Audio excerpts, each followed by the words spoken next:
Uhayyikum bitahiyatil Islam. Assalamualaikum warahmatullahi wabarakatuh. Alhamdulillah wa syukru lillahi wa la hawla wa la quwwata illa billah. Allahumma salli wa sallim wa barik alaihi wa ala alihi wa ashabihi wa man tabi'ahu wa nasarahu wa walah wa la hawla wa la quwwata illa billah, amma ba'du. Hadirin ma'asyiral muslimin wal muslimat jamaah Masjid Al-Qalam yang insyaallah mudah-mudahan kita semua senantiasa diberkahi, dimuliakan, dan senantiasa mendapatkan petunjuk dan rahmat Allah Subhanahu wa taala. Amin ya rabbal alamin. Bersyukur kita pada Allah pagi hari ini tanggal 17 Agustus tahun 2026 ya. Ini bertepatan dengan yang biasa kita peringati sebagai Hari Proklamasi Kemerdekaan Republik Indonesia, dan kita sudah masuki usia yang ke-81 tahun. Kita bersyukur pada Allah Subhanahu wa taala atas nikmat kemerdekaan, nikmat kita dapat terbebas dari belenggu penjajahan kolonialisme. Tetapi tantangan kita bukan hanya terbebas dari belenggu penjajahan kolonialisme, tetapi juga bagaimana mengisi kemerdekaan kita itu dengan nilai-nilai yang Allah turunkan, yang Allah wahyukan kepada Nabi kita Muhammad sallallahu alaihi wasallam. Karena 17 Agustus ini bertepatan juga kita sudah memasuki bulan Rabiul Awal. Ya, Rabiul Awal ini adalah bulan yang mendapatkan tempat yang khusus di hati kaum muslimin. Rabiul Awal ini memang bukan salah satu dari Ashhurul Hurum ya. Bukan bulan yang haram atau bulan yang dimuliakan, diagungkan oleh Allah. Tidak.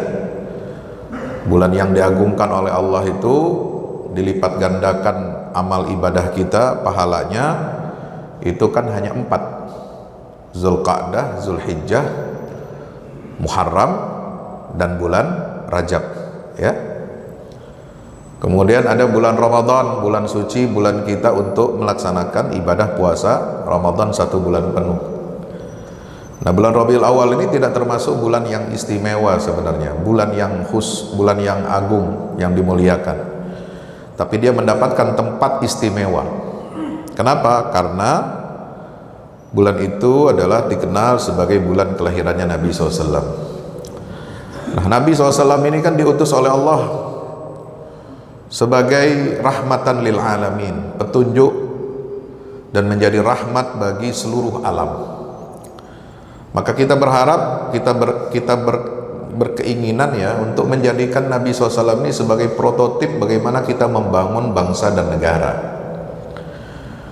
Tidak ada satu tokoh, seorang besar di atas muka bumi ini yang memiliki kemampuan, memiliki ketajaman intuisi, memiliki kecerdasan, memiliki ketangkasan, ketangguhan, mental spiritual, dan mampu untuk membaca arus perubahan zaman dan berhasil membangun peradaban Islam yang bertahan lebih dari 15 abad hingga hari ini.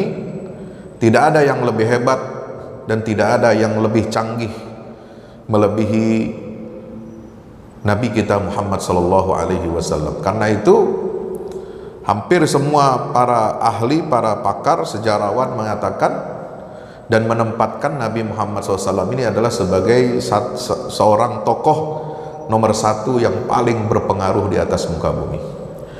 Nah, di bulan Rabiul Awal kita ini kan biasanya sibuk dan hiruk pikuk ya. Tentang apa? Memperingatinya Maulid Nabi SAW. Setiap kali ada momentum-momentum kenabian seperti peristiwa Maulid Nabi, kemudian nuzulul Quran, awal turunnya wahyu kepada Rasul, ya. Kemudian lagi peristiwa Isra Mi'raj, kemudian hijrah Nabi dari Makkah ke Madinah, kemudian kemenangan Nabi di Perang Badar, Fathu Makkah, penaklukan Makkah, sampai haji wada Rasulullah SAW, haji yang terakhir dan menyampaikan pesan Islam yang terakhir, yang universal. Seringkali pembacaan kita terhadap sirah nabawiyah ini parsial, ya. Kita memisahkan peristiwa yang terjadi pada abad ke-7 Masehi itu dari konteksnya, tidak membacanya secara utuh, tidak membacanya secara canggih gitu, sehingga kita memandang sosok Nabi SAW itu ya hanya terbatas kepada beliau sebagai seorang rasul, seorang pembawa risalah, dan risalah yang dibawa pun hanya bersifat spiritual, ya. Inilah gambaran yang sebenarnya dalam satu abad terakhir ini mendominasi kehidupan umat Islam, di mana umat Islam terpuruk, di mana umat Islam tertinggal, di mana umat Islam ketinggalan kereta dalam peradaban umat manusia ini, bahkan menjadi halaman belakang peradaban manusia dan tidak lagi memimpin. Maka pasti ada cara pandang yang salah terhadap sosok Nabi Muhammad sallallahu alaihi wasallam. Tidak seperti yang difahami, dihayati oleh generasi terbaik kaum muslimin, ya. Di mana generasi terbaik kaum muslimin, sahabat, tabi'in dan tabi'in menjadikan Nabi SAW sebagai satu-satunya role model, satu-satunya panutan, rujukan dalam seluruh bidang kehidupan, baik itu dalam tatanan akidah, cara beribadah kita kepada Allah. Tetapi juga tidak berhenti di situ, tetapi bagaimana Rasulullah SAW itu menjadi rujukan dan model untuk membangun masyarakat, membangun keluarga, membangun peradaban, ekonominya, sosialnya, politiknya, militernya. Kalau kita bahkan membaca sirah Nabi itu secara utuh, Nabi Muhammad SAW itu, ya, dengan bimbingan wahyu Allah Subhanahu wa taala itu bisa menavigasi kehidupan sehingga peradaban Islam ini bisa muncul sebagai pemenang dan sebagai alternatif dari dua kekuatan adidaya dunia saat itu, yaitu Kekaisaran Romawi dan Persia. Nanti kapan-kapan saya ingin menjelaskan di sini tentang bagaimana pengaruh wahyu dalam geopolitik dunia abad 7 Masehi. Bagaimana Nabi Muhammad SAW mengubah situasi seperti ibarat apa? Dua gajah yang sedang bertarung, ya. Ini pelanduk yang ada di tengah ini justru kemudian mendapatkan momentum, kesempatan yang luar biasa, sehingga Islam yang waktu itu masih baru tumbuh, tetapi kemudian inilah yang kemudian apa? Bisa menggeser dan bisa mengalahkan dominasi Persia dan Romawi. Itu kalau kita baca sirah nabawiyahnya betul, ya. Bapak Ibu rahmati Allah. Nah, maka itu saya ingin di bulan Rabiul Awal ini, ketika orang bersemangat mengkaji sirah Nabi, ya, biasanya kan kalau di masyarakat tradisional, baik di perkotaan maupun di desa-desa, itu kan memperingati Maulid Nabi itu kan membaca sejarah Maulid, ya. Tapi intinya kan apa yang dibaca itu kan sebenarnya sejarah Nabi, walaupun itu ringkasan, ya. Sampai misalkan kasidah atau syair-syair yang dibuat oleh para ulama untuk menyanjung Nabi Muhammad sekaligus menampilkan sosok Nabi itu dalam penggalan-penggalan historis seperti qasidah Burdah yang dikarang oleh Imam Al-Busiri, itu kan menggambarkan tentang sirah Nabi, ya. Walaupun kebanyakan yang baca itu nggak paham, nggak tahu artinya, ya, cuma baca aja di lagu-laguin, kan gitu. Nah, ini yang sayang itu, ya. Kalau kita hanya ya, berkutat dalam bacaan-bacaan syair yang bahkan kita nggak tahu artinya. Ini kan sangat disayangkan. Padahal membaca syair itu, ya kalau membaca syair apa yang ditulis oleh para ulama tentang sosok kepribadian Nabi Muhammad SAW itu kan itu hanya sekedar seremonial, ya, tidak utuh, tidak dikaji secara mendalam. Nah, maka sekarang ketika kita hidup di zaman sekarang, di era modern yang berbeda dengan era zaman Nabi dulu abad ke-7 di gurun pasir. Sekarang hidup manusia serba canggih, ya. Infrastrukturnya, AI-nya, big datanya, bagaimana membangun sekarang ini masyarakat dunia kan sudah masuk ke era society 5.0, ya, atau 0.0 gitu ya. Sudah era kelima.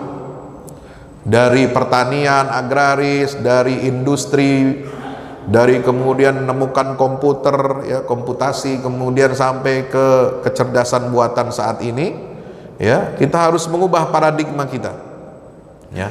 Bagaimana kita harus memadukan keagungan wahyu abad ke-7 Masehi yang diturunkan oleh Allah itu dengan solusi taktis untuk mengatasi krisis multidimensi manusia saat ini.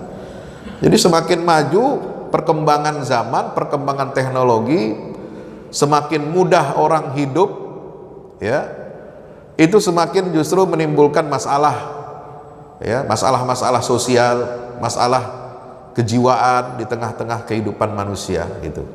Nah, oleh sebab itu bagaimana kita membawa, ya, pengaruh daripada sirah Nabi SAW ini, ya, ke dalam kehidupan kita. Nah, ini mindsetnya yang harus kita perbaiki, ya.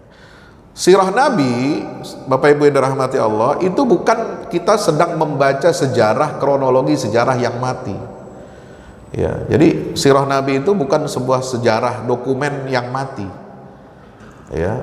Dari naskah-naskah tua, naskah kuno, ya, menceritakan tentang riwayat hidup Nabi Muhammad SAW. Seperti kita membaca biografi orang, tokoh, lahir di mana, tanggal berapa, bulan apa, ya, kemudian apa peristiwa yang terjadi. Ya, ini kita kadang-kadang cara pendidikan atau menanamkan sirah kita kepada anak-anak kita ini atau kepada diri kita sendiri yang sudah dewasa itu, ya, masih memperlakukan sirah Nabi itu hanya sebagai sejarah saja, sejarah masa lalu. Nah, ini beda. Sirah Nabi tidak sama dengan biografi tokoh-tokoh besar, ya. Biografi siapa? Einstein misalnya, biografi Alexander the Great, ya, biografi kaisar apa, China, Romawi dan lain sebagainya. Enggak. Sirah Nabi itu adalah laboratorium kemanusiaan, ya. Membaca sirah, Bapak Ibu dirahmati Allah, itu bukan untuk mengajak kita nostalgia, kita dibawa ke era zaman dulu, ya, menggambarkan bagaimana Nabi itu hidupnya seperti apa, lahirnya seperti apa, ya, makannya seperti apa. Tetapi kita membaca sirah ini adalah untuk mengukur, ya, mengukur realitas hidup kita hari ini, modernitas kita hari ini itu untuk menciptakan masa depan. Ya, jadi sirah Nabi itu selalu modern, ya. Sirah Nabi selalu modern. Sebagaimana Al-Quran itu kalau dibaca dengan benar dia selalu modern, nggak pernah ketinggalan zaman. Maka diperlukan setiap zaman itu, setiap generasi membaca Al-Quran dan sirah sebagai satu kesatuan.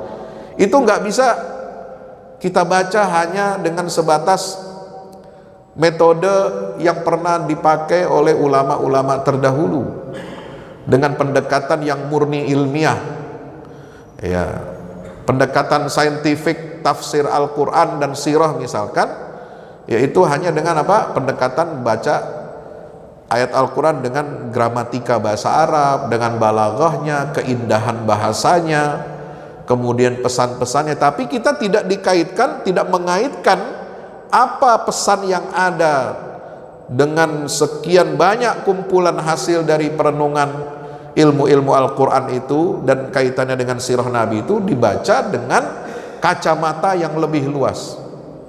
Nah, kita perlu helikopter view, ya, membaca sirah itu bukan hanya dengan kacamata sempit, ya, untuk ukuran sebuah kota kecil misalnya Mekah atau sebuah kota kecil namanya Madinah, tapi membaca sirah Nabi, bahkan wahyu Al-Quran yang turun kurang lebih selama 23 tahun di Makkah dan di Madinah pada periode Nabi hidup itu membacanya dengan helikopter view. Kita melihat dunia pandangan yang besar dari atas, melihat situasi ketika wahyu ini turun itu seperti apa, dan kemudian lingkungan masyarakat dunia itu seperti apa, dan bagaimana Al-Quran, sirah Nabi yang kemudian beliau ini adalah sebagai wujud nyata dari Al-Quran itu bisa mengubah perjalanan umat manusia. Nah, ini untuk menciptakan masa depan.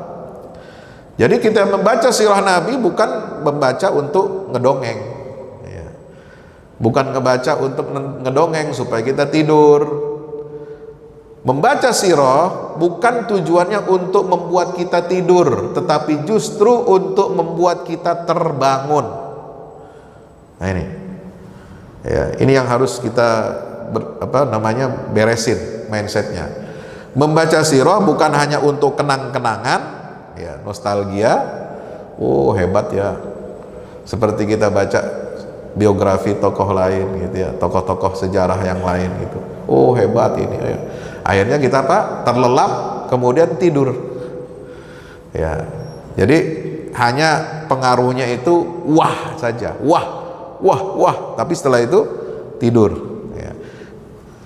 Kita membaca sirah Nabi sampai pada kata-kata wah, keren, hebat, itu jangan sampai kemudian membuat kita terlelap tidur, tetapi justru terbangun, ya, membuat kita melek, membuat kita sadar gitu ya. Itu satu. Ini narasi yang harus kita ubah. Yang kedua, bagaimana kita menempatkan sirah Nabi SAW ini sebagai laboratorium wahyu. Jadi wahyu Al-Quran itu kan turun ke bumi, ya, itu bekerja di tempat yang real, dalam situasi politik, ekonomi, tatanan masyarakat Mekah yang sudah hidup. Kemudian Nabi di Madinah membangun tatanan baru, juga di situ ada usaha ikhtiar effort manusia, ya. Nah, Al-Quran itu kan membimbing bagaimana supaya sistem yang Allah turunkan melalui wahyu itu bekerja, ya. Itulah perlu laboratorium yang hidup, ya. Bagaimana Al-Quran itu membangun kesadaran manusia, mendirikan keluarga, menata masyarakat, hingga merancang strategi peradaban. Wahyu Al-Quran itu diekstrak, dijadikan sebagai kapsul vitamin oleh Nabi SAW, diberikan, diminumkan kepada sahabat, sehingga masyarakat generasi abad ke-7 awal Masehi itu mampu mengubah peradaban dunia, kira-kira begitu. Jadi nggak gampang membaca sirah Nabi itu, bukan hanya sekedar narasi sejarah, tahu tahunnya, kapan Nabi Muhammad lahir, tahun gajah, ya kan, cerita gajah, apa maksudnya ya gajah itu, baca surat Alam Taro, ya, surat Alam taro kaifa fa'ala rabbuka bi ashabil fil, dan seterusnya. Nah, kemudian setelah itu kosong dah. Sirah Nabi itu kosong dari lahir sampai menerima wahyu, kan memang tidak ada ayat yang turun, kan begitu. Maksudnya tidak ada ayat yang mengomentari tentang peristiwa dari umur Nabi baru lahir 0 bulan sampai 40 tahun, kan begitu.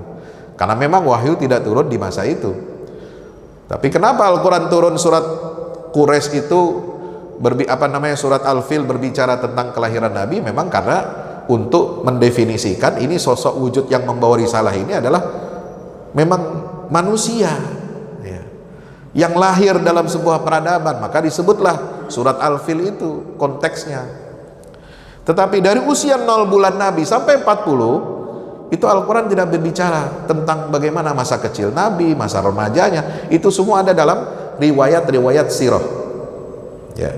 Nah, Bapak yang dirahmati Allah, Baru ketika Al-Quran berbicara tentang Muhammad SAW sebagai sosok yang menerima wahyu di Gua Hira, wah itulah berubah. Satu persatu wahyu itu turun, memberikan arahan dan bimbingan kepada manusia.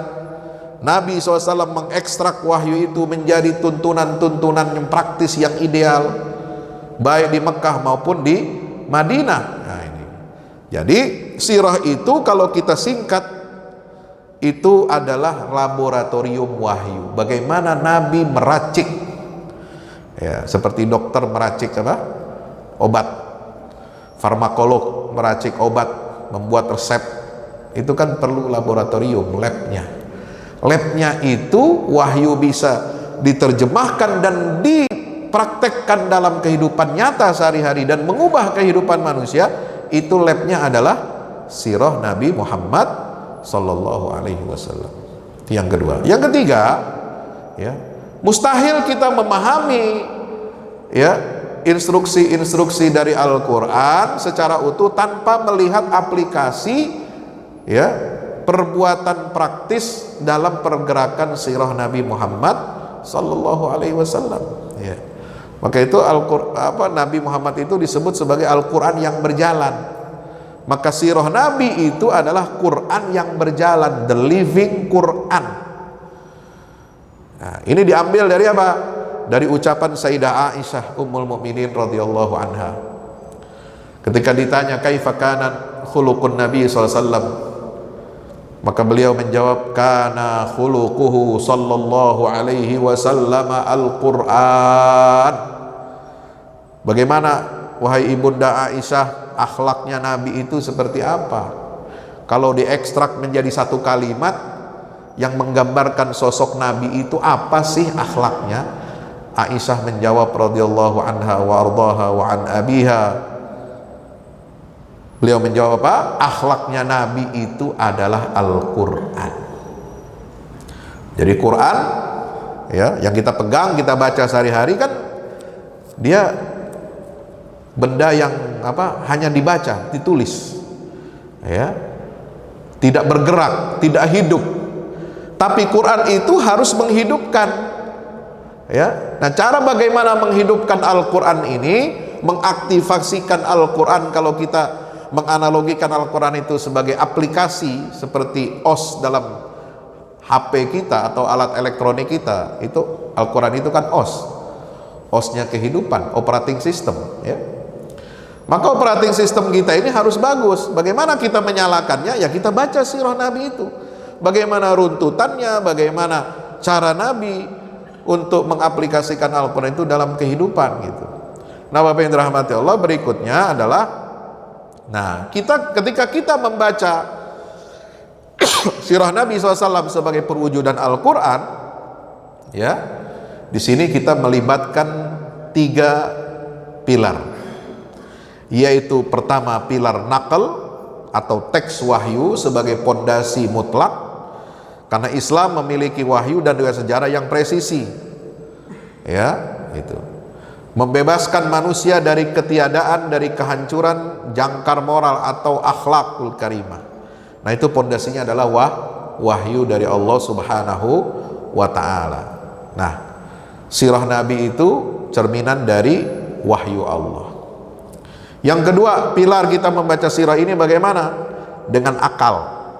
Karena sirah itu memandu akal manusia, bagaimana kita membedah, menganalisis masalah, realitas-realitas sosial kehidupan kita, lalu menimbang kaidah sebab akibat, kemudian menalar bagaimana taktik, strategi dalam mewujudkan perintah-perintah Allah atau hukum-hukum sunnatullah itu tanpa kehilangan arah, ya, bimbingan wahyu dari Allah Subhanahu wa taala. Nah, sirah Nabi itu memandu akal manusia. Jadi kita membaca sirah Nabi itu kita memandukan banyak hal. Pertama, teks wahyu, kemudian akal kita dipandu, bagaimana kita melihat bagaimana Rasulullah SAW itu membedah masalah, mengurai masalah, menimbang kaidah sebab akibat, itu semua ada dalam sirah Nabi SAW. Yang ketiga, melibatkan apa? Indra his, al-his, ada indrawi, ada manifestasi lampangan. Inilah yang disebut dengan dunia empiris. Sebab sirah itu adalah pengalaman sosiologis dan politik dalam kehidupan masyarakat Mekah, kehidupan masyarakat Madinah yang diuji langsung dalam lapangan kehidupan. Nah, itu sirah. Jadi ada pengalaman langsung yang nyata, bukan sekedar ya renungan atau buah pikiran dari seorang ilmuwan intelektual Menara Gading ya. Nabi itu bukan seorang sosok tokoh yang hidup di Menara Gading. Nabi itu terjun ke lapangan. Nabi itu memimpin langsung perubahan. Nabi itu menyambangi rumah orang miskin, yatim piatu, mengangkat bansos, bantuan sosial ya. Kemudian mendata umatnya, siapa yang sholat berjamaah, siapa yang berjihad, itu didata langsung oleh Nabi. Nabi itu punya sistem administrasi. Nabi itu punya sistem bagaimana membentuk persaudaraan di antara sesama muhajirin dan ansor ya, umat Islam. Nabi itu punya eksperimen yang sangat luar biasa. Itu semua teruji.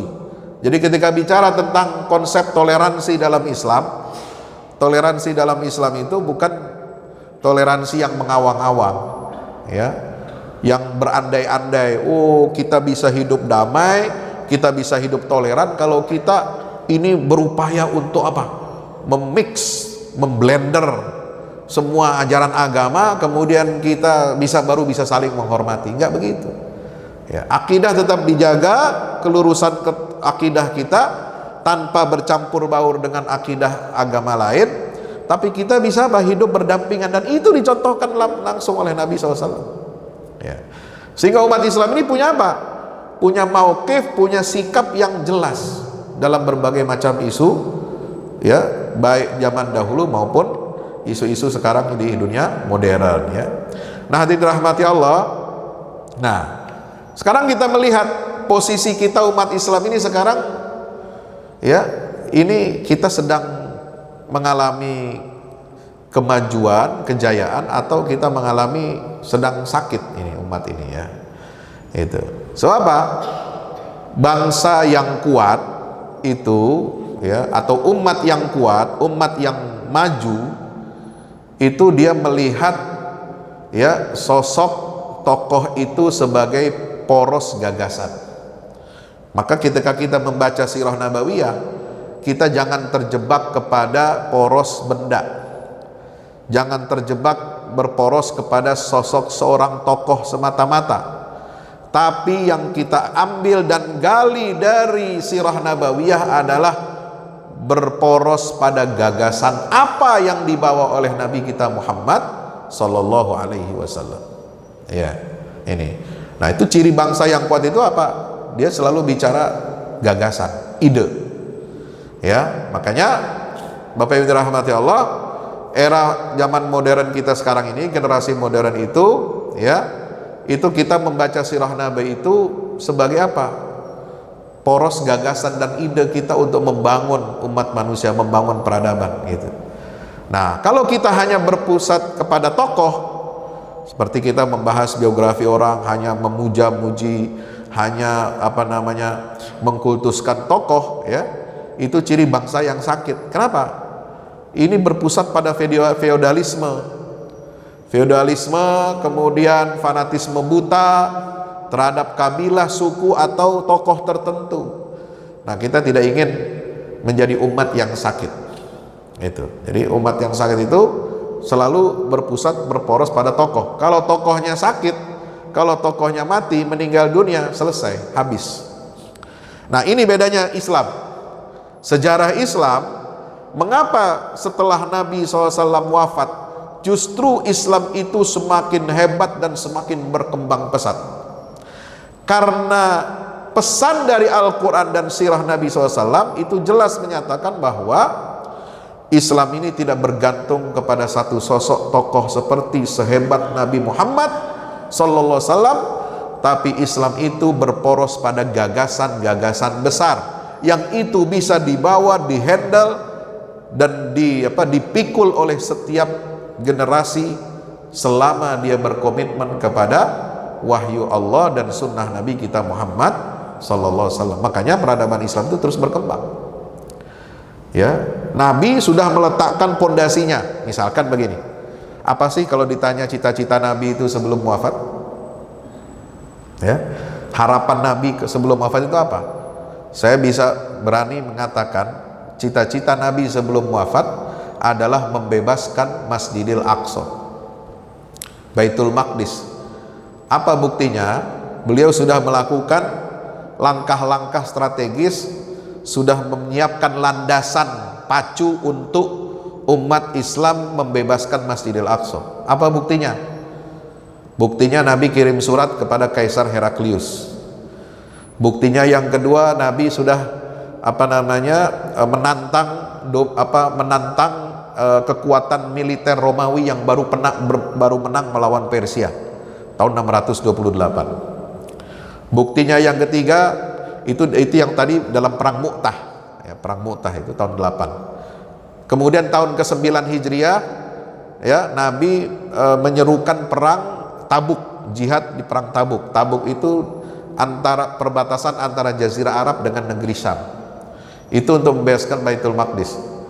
Selain untuk menantang Romawi, itu perang Tabuk digunakan oleh Nabi karena jaraknya dari Madinah ke Tabuk itu 700 km. Itu selama 20 hari perjalanan, Nabi menggunakan setiap hari perjalanan itu untuk membangun satu pos logistik dan militer.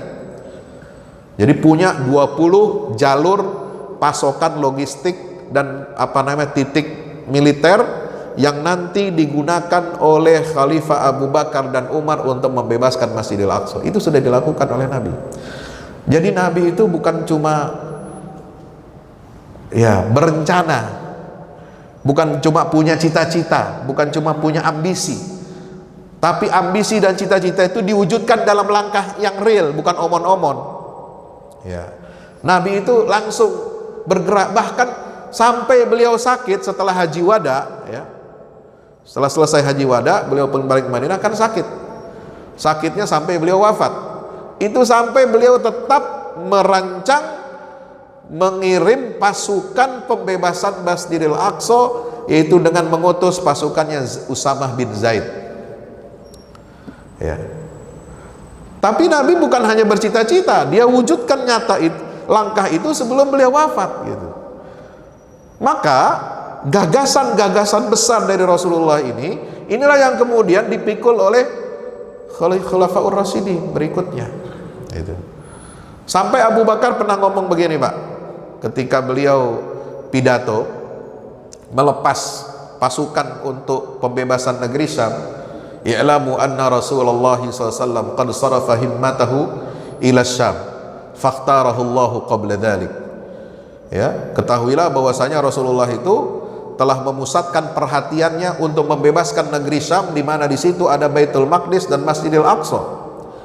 Tapi Allah kemudian memilih beliau untuk kembali ke hadirat Allah, atau Allah wafatkan Nabi itu sebelum terwujud. Ala wa inni azimun. Ya, ketahuilah hari ini saya bertekad untuk apa? Untuk melanjutkan cita-cita Nabi itu, an uwajjiha abtalal muslimin bi amwalihim wa dhararihim, untuk mengarahkan pahlawan-pahlawan kaum muslimin dengan harta, dengan darah, dengan keturunan-keturunan mereka untuk melanjutkan cita-cita Nabi SAW itu. Kenapa? Fa inna Rasulullah sallallahu alaihi wasallam qad amba'ani bidzalika. Karena Nabi SAW sebelum wafat beliau telah mengabarkan saya secara pribadi. Ya. Jadi Nabi sudah memberitahu Abu Bakar, karena sudah ada isyarat kan. Nabi itu mengisyaratkan Abu Bakar untuk melanjutkan kepemimpinannya. Ya, maka calon pemimpin ini sebelum wafat, ya, diwasiatkan oleh pemimpin yang sedang sakit. Ya, kamu harus lanjutkan ini, saya beritahukan ini. Nah, itulah kemudian yang dieksekusi oleh Khalifah Abu Bakar Siddiq radhiyallahu anhu. Tapi karena masa hidup beliau juga singkat, setelah menjadi khalifah kan cuma 3 tahun Abu Bakar hidup, setelah itu meninggal. Maka itu estafet dilanjutkan oleh Umar bin Khattab, dan beliaulah yang mengeksekusi dan menerima serah terima kunci-kunci Baitul Maqdis, ya, pada tahun 15 atau 16 Hijriah. Bapak Ibu dirahmati Allah Subhanahu wa taala, inilah sirah Nabi. Sirah Nabi itu berporos pada gagasan, bukan pada ketokohan, asobiyah. Apalagi kalau masyarakat jahiliyah, masyarakat musyrik, ya, itu porosnya pada benda. Nah, ini bangsa yang hancur, ya. Nah, jahiliyah sekarang ada jahiliyah era modern. Kalau kita berpusat membangun peradaban kita hanya berlandaskan apa? Konsumerisme, hedonisme, menjadi hamba materi, menjadi hamba dinar dan pakaian mewah, maka pasti peradaban itu akan hancur. Maka Rasulullah SAW mengatakan apa? Bi'sa abdul qatifah, bi'sa abdud dinar wa dirham. Seburuk-buruk hamba adalah hamba yang menyembah apa? Dinar dan dirham. Kalau dia membangun peradabannya dengan materialisme, dengan konsumerisme dan untuk hedon hidupnya, nah itu pasti cepat hancur, gak akan bertahan lama. Tapi sebuah umat yang membangun peradaban dengan gagasan-gagasan besar dari wahyu Allah, itulah yang akan kekal dan abadi untuk menyelamatkan umat manusia dari kegelapan-kegelapan. Makanya Al-Quran mengatakan kepada Nabi SAW, kitabun anzalnahu ilaika litukhrijan nas minaz zulumati ilan nur. Ini Al-Quran, kitab yang kami turunkan kepadamu wahai Muhammad. Untuk apa kami turunkan kepada engkau? Litukhrijan nas minaz zulumati ilan nur, supaya engkau mengeluarkan, membebaskan, mengentaskan manusia dari kegelapan-kegelapan. Ya, kegelapan apa? Kebodohan, ya, kemalasan, ketertinggalan, kezaliman, menuju apa? Cahaya ilan nur biizni rabbihim ila siratil azizil hamid. Maka itu manusia modern sekarang ini membutuhkan apa? Keteladanan visual yang sempurna. Ya, tidak cukup kita hanya mendongeng. Oh, si fulan hebat, ya, ajarannya hebat, pengaruhnya hebat, luar biasa, tapi hanya mengawang-awang di langit, ya. Nah, sirah Nabi berbeda dengan biografi orang-orang hebat yang pernah muncul di atas muka bumi ini. Sirah Nabi adalah keteladanan visual yang sempurna.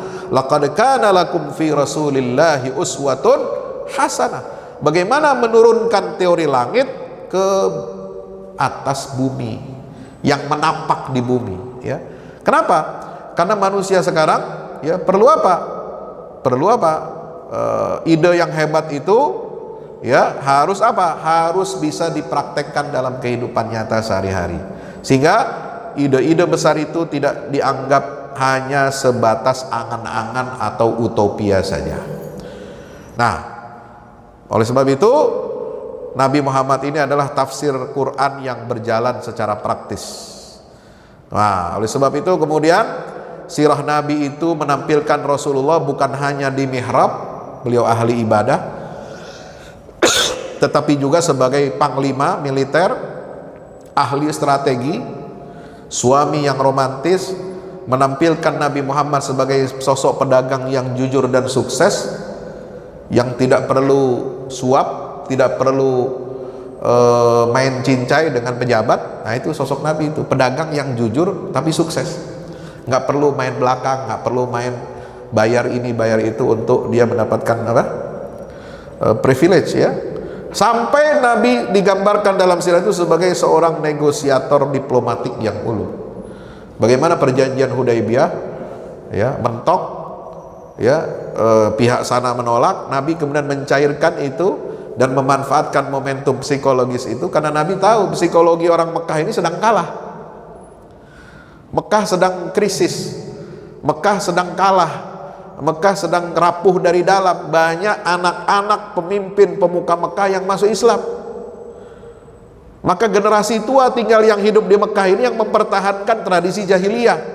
Nabi mengambil dan membaca psikologi Mekah itu, kemudian mengalah untuk melangkah menang jauh lebih banyak. Ngalahnya gimana? Kata Suhail bin Amru, saya saya kenal Muhammad itu putra Abdillah, tapi kami tidak mengakui engkau sebagai Rasulullah. Maka tulis Muhammad ibni Abdillah, nggak pakai embel-embel status Rasulullah. Oke, kata Nabi, nggak masalah. Ya, nggak masalah. Masalah buat lo kan? Nggak bisa. Walaupun Abu Bakar Umar marah tuh. Ya. Ali bin Abi Thalib ketika menulis itu sampai tangannya itu berhenti, nggak mau nulis. Kenapa? Status Nabi sebagai Rasul itu kan sakral. Lah kalau dalam negosiasi diplomatik status yang tertinggi itu ditanggalkan, ini kan berarti kan kekalahan diplomatik, gitu ya.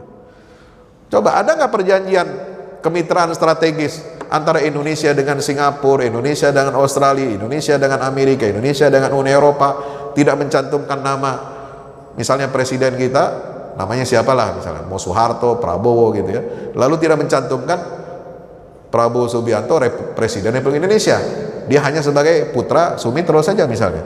Nggak mungkin itu terjadi. Setiap perjanjian internasional pasti sosok presiden itu bukan hanya dia sebagai seorang pribadi, tetapi membawa nama negara, kan begitu ya. Tapi Nabi itu negosiator yang ulung ya. Dia bisa membaca celah kelemahan internal di Mekah itu, kerapuhan psikologis itu dibaca dengan canggih, dibaca dengan cerdas, tentu dengan bimbingan wahyu Allah Subhanahu wa taala ya. Sehingga apa? Beliau mengalah, tidak menulis status itu ya, dan membiarkan orang Mekah itu bangga dengan prestasi itu, capaian itu ya, capaian yang sifatnya sementara saja. Tapi setelah itu 3 tahun berikutnya Nabi masuk kota Mekah sebagai pemenang, sebagai penakluk. Subhanallah ya. Jadi kita membaca sirah Nabi itu luar biasa. Kita akan bukan hanya berdecak kagum karena ini kisah dari langit seperti kita baca nonton film Mahabharata. Film Mahabharata ngapain ditonton itu? Itu nggak jelas ya. Nggak jelas konsepnya, nggak jelas orangnya, nggak jelas apa ya prestasinya gitu kan. Tapi diagung-agungkan, dibaca, waduh, ya, dibikin pertunjukan ini itu, padahal nggak ada isi. Apa perannya untuk membangun peradaban manusia itu Mahabharata itu? Ya, entah benar entah enggak itu sejarahnya benar enggak terjadi itu nggak jelas. Siapapun Pandawa 5 lah, Kurawa lah, ya memang sosok karakternya memang itu bisa kita ambil inspirasi. Ada sosok karakter pengkhianat, ada yang jujur, ada yang macam-macam. Tapi dia sebagai real contoh yang nyata menjadi prototip kebaikan manusia itu nggak ada ya, nggak ada contoh realnya gitu. Nah, beda dengan sirah Nabi SAW Bapak Ibu rahmati Allah, di mana pilar akal itu ketika Nabi menyusun strategi ini, Masya Allah gitu ya, ya itu akan melahirkan apa? Memuaskan dahaga akal pikiran kita. Nah, ketika misalnya Nabi nih menghadapi seorang anak muda yang suka berzina, Nabi nggak langsung marah, nggak langsung main pukul, nggak langsung main cambuk ya. Nabi tanya dari hati ke hati ya, dengan logika empati. Kalau kamu berzina, melakukan apa saja, berhubungan seks dengan siapapun yang kamu kehendaki, kamu perkosa gitu ya, apakah itu kamu rela kalau perzinahan dan perkosaan itu terjadi kepada ibumu sendiri, kepada saudari perempuanmu sendiri, kepada anak perempuan kamu sendiri? Nah, itu Nabi membaca ya, berdialog dengan hati itu. Kemudian contoh misalnya ketika Nabi itu seorang Rasul ini dia mampu membaca mitigasi. Nah, ini ada manajemen mitigasi resiko ya, manajemen risk. Manajemen risk itu kan dalam dunia perbankan, dalam dunia finansial, ekonomi itu kan dipakai betul itu ya. Nggak sembarangan kita ngasih kredit, nggak sembarangan kita ngasih membuat skema keuangan itu kan, harus ada manajemen risk, manajemen risikonya itu.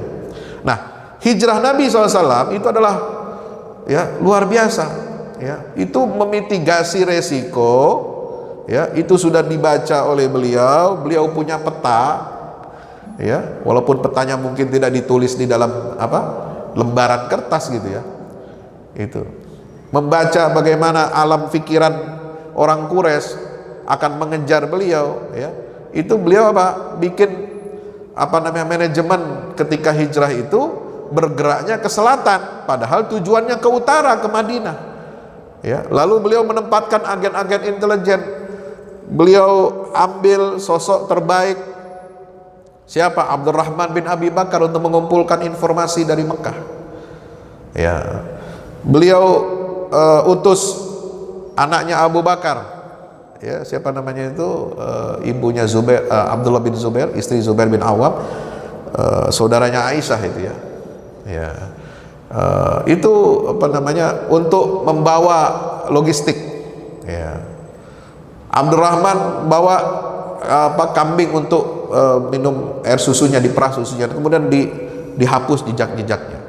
Nabi menyewa seorang guide, travel guide disewa khusus oleh Rasulullah dari orang terbaik, orang paling cerdas, dan dibayar pakai uang, bukan dibayar pakai pasir, Pak.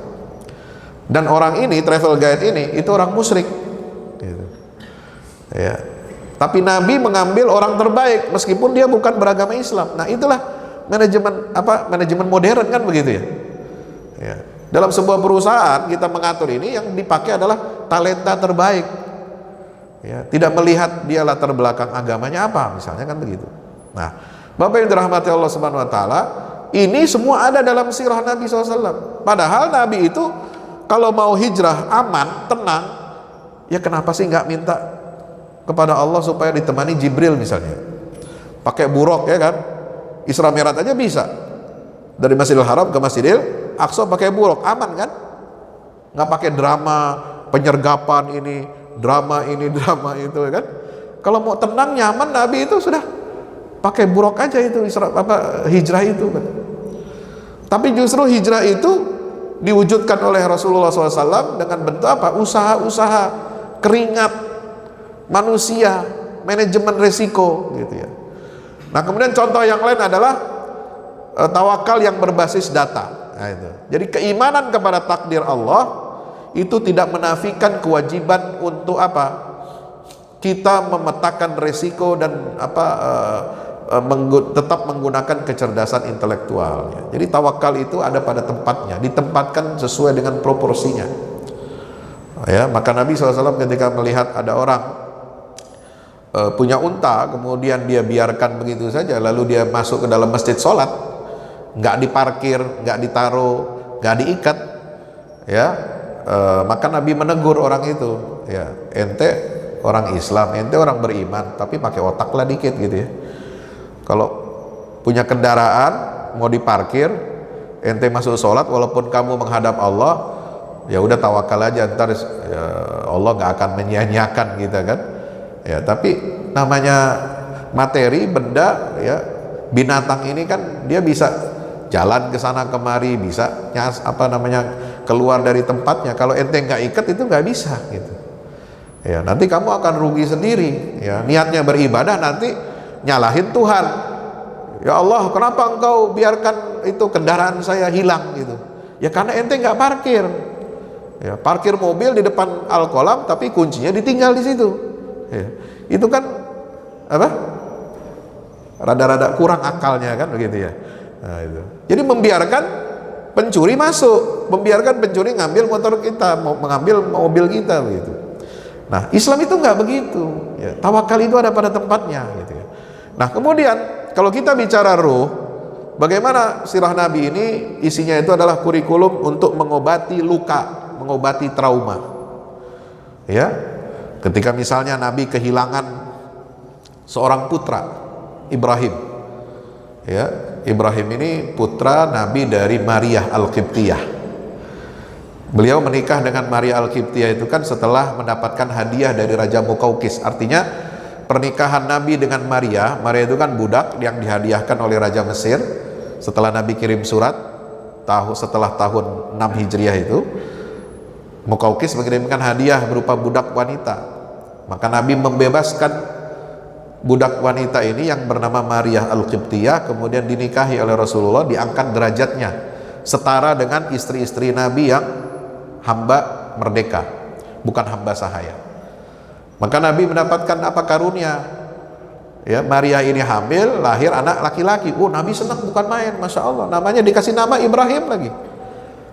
Kenapa dikasih nama Ibrahim? Karena wanita ini berasal dari Mesir.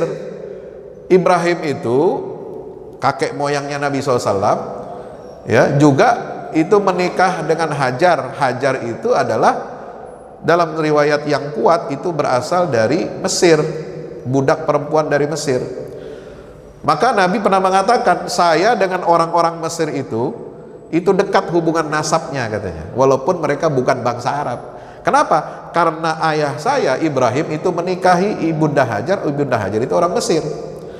Maka ketika Nabi menikah dengan Maria Al-Qibtiyah yang berasal dari Mesir, beliau namakan putra yang lahir dari rahim Maria ini adalah Ibrahim.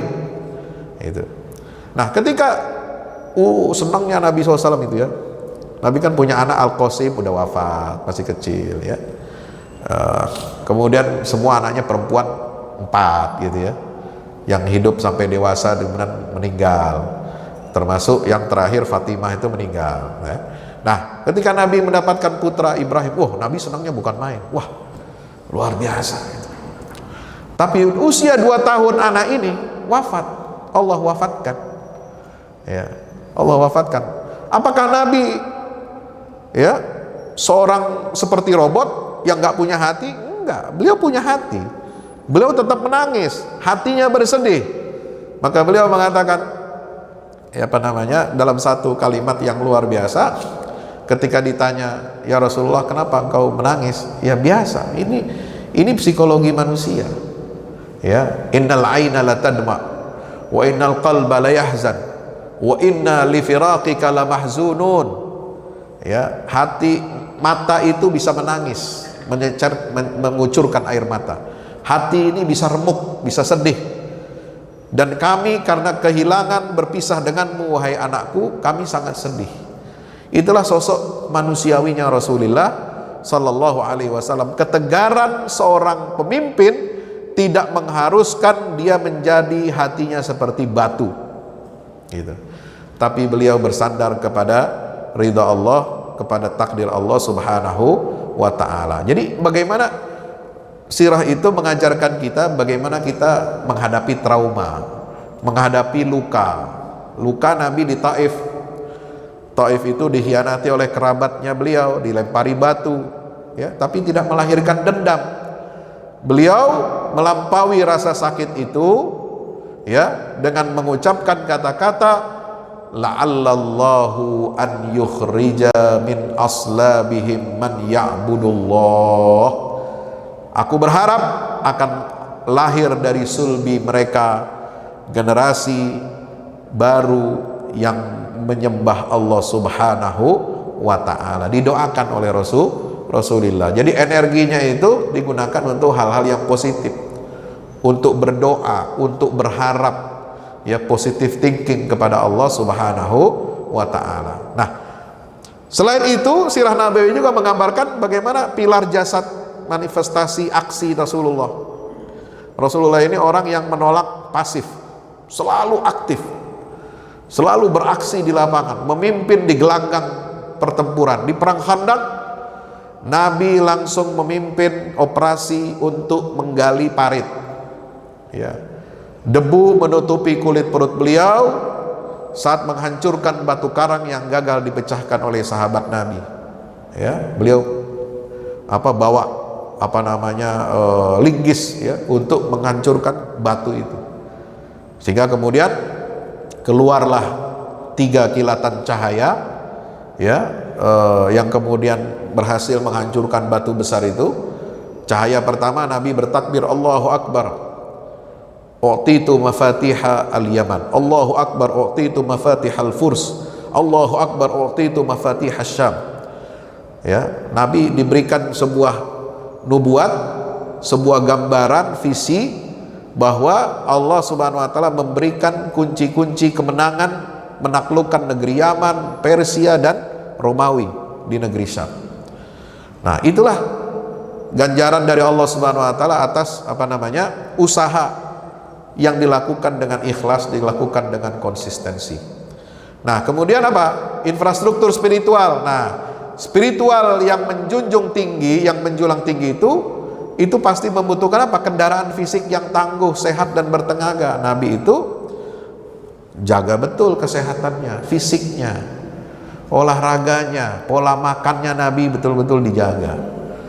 Maka kita harus mencontoh Nabi SAW, ya, olahraga. Jadi jangan contoh Nabi hanya dalam ibadahnya saja.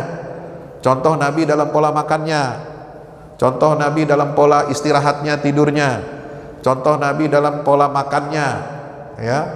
Nah, itu kalau ada umat Nabi yang sakit-sakitan, nah itu perlu introspeksi, ya, karena Nabi nggak pernah sakit kecuali sebelum beliau wafat, gitu. Itu sakit yang mengantarkan beliau wafat itu. Jadi sakit yang normal. Sakit bukan karena gula darah, sakit bukan karena gagal ginjal, ya. Sakit bukan karena apa namanya kebanyakan kolesterol, gitu, ya. Itu Nabi nggak pernah mengalami itu, ya. Sehat terus, bugar, memimpin perang selama 23 tahun. Nabi memimpin perang 53 kali. Coba, ada nggak orang sehat yang bisa seperti itu? Belum tentu Panglima TNI juga bisa begitu, Pak, walaupun dia Panglima, gitu. Pernah mimpin perang Panglima TNI sekarang? Nggak pernah perang. Apa yang perang? Ya, kalau mimpin bangun Kopdes boleh, ya, bisa itu. Ya, tapi perang langsung dengan Australia, ya, belum. Perang dengan Singapura, ya, kita khawatir juga itu. Indonesia ini kapal pesawat tempurnya cuma berapa kuadron? Singapura itu banyak, ratusan, cuma ditaruh di tempat di berbagai negara itu. Kita aja nggak tahu, bodohnya kita itu. Ya, kalah postur militer kita dengan Singapura, negara seumprit itu. Ya, maka dia berani songong-songong sama kita itu, ya. Yang ketiga adalah menghancurkan kesalehan pasif. Jadi etos kerja Nabi SAW itu menolak sifat pasif atau fatalisme, ya bergantung aja, ya berserah aja, enggak begitu. Tapi terus menginspirasi generasi muda untuk berkeringat, memproduksi karya dan memenangkan persaingan, gitu, ya. Bapak yang dirahmati Allah, maka itulah kita sekarang ini perlu menjawab krisis modernitas cair. Bagaimana perubahan, ya, sebab sekarang ini perubahan itu satu-satunya yang konstan. Tetapi kita perlu apa? Perlu sosok yang tangguh yang menjadi rujukan di tengah krisis mencairnya, ya, nilai semua mencair sekarang. Ya, nilai semua sekarang menjadi apa namanya? Tidak lagi kokoh, ya. Nilai itu sudah berubah, ya. LGBT mulai diterima, ya, sebagai bagian yang normal, gitu kan. Ini kan perubahan nilai karena perubahan zaman. Tapi kita harus bersandar kepada contoh dari sirah Nabi SAW, ya, bahwa perubahan zaman tidak akan mengubah prinsip-prinsip dasar akidah kita. Itu. Nah, sirah ini membekali kita dengan keyakinan yang absolut. Kenapa? Karena kita punya nilai dasar bersumber dari wahyu Allah yang tidak tunduk pada polling atau tren, ya, yang berkembang di tengah masyarakat. Tapi elastis, kuat, kaku dalam prinsip pondasi, sekeras batu karang, tapi dinamis, lentur dalam menjawab masalah-masalah tantangan teknis di lapangan. Itulah sirah Nabi kita Muhammad sallallahu alaihi wasallam. Ya. Nah, Bapak yang dirahmati Allah, kiranya itu saja yang dapat saya sampaikan. Masih ada hal yang lain, tapi waktu kita, ya, terbatasi. Yang penting dari kajian kita pada pagi hari ini adalah ini membantah syubhat. Ada orang yang mengatakan, buat apa belajar sirah Nabi? Buat apa kita mencari jawaban dari Nabi SAW? Lawang sirah Nabi itu kan hidup terbatas pada abad ke-7. Itu adalah respon seorang rasul terhadap kondisi, ya, sosial, politik, ekonomi abad ke-7 Masehi. Itu masa klasik, masa manusia ini belum maju. Sekarang sudah jauh berbeda. Zaman kita sudah berbeda dengan zaman Nabi Muhammad abad ke-7 yang di gurun pasir itu. Sehingga banyak yang mengklaim, terutama orang-orang liberal, bahwa syariat Nabi yang diterapkan baik di Mekah maupun di Madinah itu hanya solusi lokal Arab. abad ke-7 yang sudah kadaluarsa buat zaman sekarang, udah nggak berlaku. Ya. Nah, ini keliru. Kenapa? Karena mengimani Al-Quran sebagai mukjizat yang abadi, ya. Tetapi mereka menyangkal, orang-orang liberal ini kan beriman kepada Al-Quran. Ya, kita husnuzon ya. Itu yang liberal-liberal itu, ya, kita husnuzon, dia masih muslim dan masih percaya Al-Quran itu mukjizat. Tetapi dia menyangkal bahwa hukum-hukum Al-Quran yang dipraktekkan oleh Nabi SAW itu tidak bisa diterapkan untuk zaman sekarang. Nah, ini kan berarti sama saja dengan apa? Menuduh, ya, Allah Subhanahu wa taala menurunkan panduan hidup manusia sudah usang, jadi nggak berlaku lagi sepanjang zaman. Nah, ini tuduhan serius Bapak Ibu rahmati Allah. Kenapa? Maka itulah contoh dari Nabi SAW tentang tata kelola, tentang etika, tentang politik, tentang ekonomi, itu adalah jawaban paling masuk akal yang berlaku sampai akhir zaman dan tidak tunduk kepada hawa nafsu manusia. Maka itu kita membaca sirah Nabi bukan hanya bersifat naratif, ya, hanya membaca kronologi saja. Ya, kronologi ini penting. Ini baru pondasi. Narasi itu pondasi saja, ya, untuk menumbuhkan rasa cinta kita kepada Rasulullah. Tapi harus beranjak kepada level berikutnya. Apa? Tahliliyah. Inilah fase kita membaca sirah dengan pisau bedah, menganalisis hukum, menganalisis pendidikan dan hikmah tersembunyi di balik peristiwa. Kemudian naik ke level ketiga, yaitu dengan fase memahami hukum peradaban atau sunaniyah, bagaimana kita mengekstraksi sunnatullah untuk menghitung masa depan berdasarkan sebab akibat jatuh bangunnya umat, gitu. Dan yang terakhir adalah fase membaca sirah Nabi itu secara tematik dan futuristik. Inilah fase aplikatif, yaitu bagaimana kita membawa lensa dari sirah Nabi itu untuk memecahkan krisis-krisis kehidupan modern seperti tentang tata negara atau masalah-masalah ekonomi politik yang ada pada saat ini. Jadi kesimpulannya, ya, sirah Nabi bukan hanya sekedar pengetahuan biasa, tetapi sirah Nabi adalah peta jalan bagi kita untuk berubah, untuk menjawab tantangan zaman, dan menjadikan sirah Nabi sebagai role model untuk bagi umat Islam ini membangun peradabannya dan menjawab tantangan-tantangan zaman ini, supaya kita menjadi apa? Khairu ummatin ukhrijat linnas, umat yang terbaik yang dikeluarkan oleh Allah untuk memperbaiki peradaban manusia. Demikian yang dapat kami sampaikan, mudah-mudahan bermanfaat. Aqulu qouli hadza astaghfirullah li wa lakum. Mari kita berdoa kepada Allah Subhanahu wa taala agar Allah limpahkan, karuniakan keamanan, ketentraman, kebahagiaan, kesejahteraan kepada negara Republik Indonesia, kepada umat Islam yang menjadi komponen terbesar, elemen bangsa terbesar dari Indonesia ini. Mudah-mudahan Allah berikan kita kekuatan untuk mewujudkan baldatun thayyibah wa rabbun ghafur dengan bimbingan wahyu dan dengan bimbingan inspirasi dari sirah Nabi Muhammad sallallahu alaihi wasallam. Wassalamualaikum warahmatullahi wabarakatuh.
Assalamualaikum warahmatullahi wabarakatuh.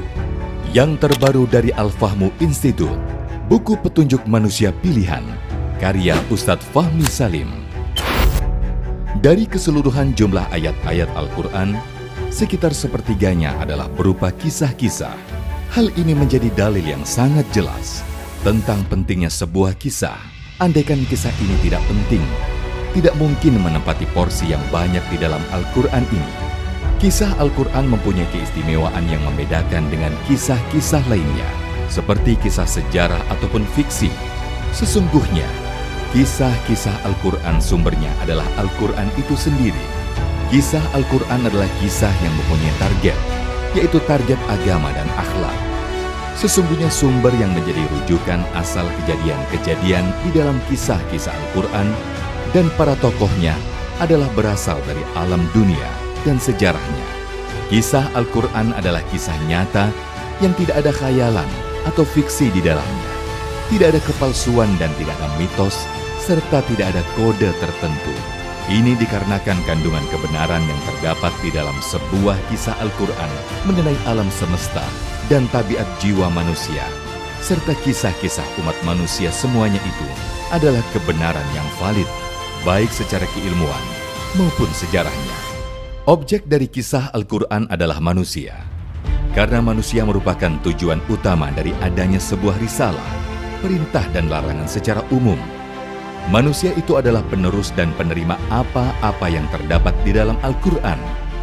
Kisah Al-Quran itu bukan hanya pemaparan tentang kebenaran sebuah sejarah saja, melainkan juga ada, terutama berfokus kepada sisi ibrah atau pelajarannya.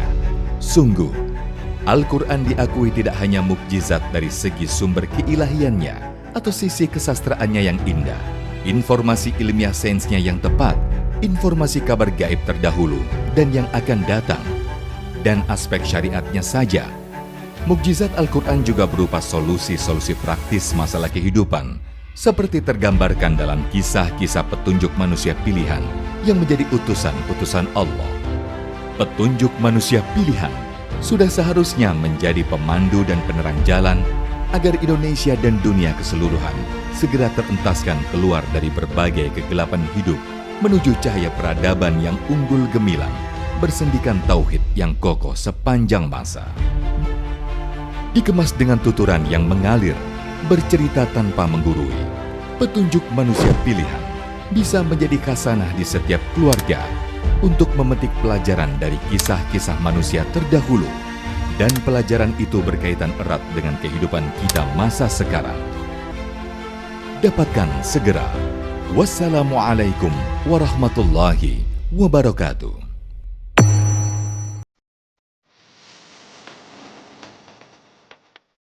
Segera hadir buku terbaru dari Ustadz Fahmi Salim, Haji dari Pemurnian Misi Kenabian ke Revolusi Kebangkitan.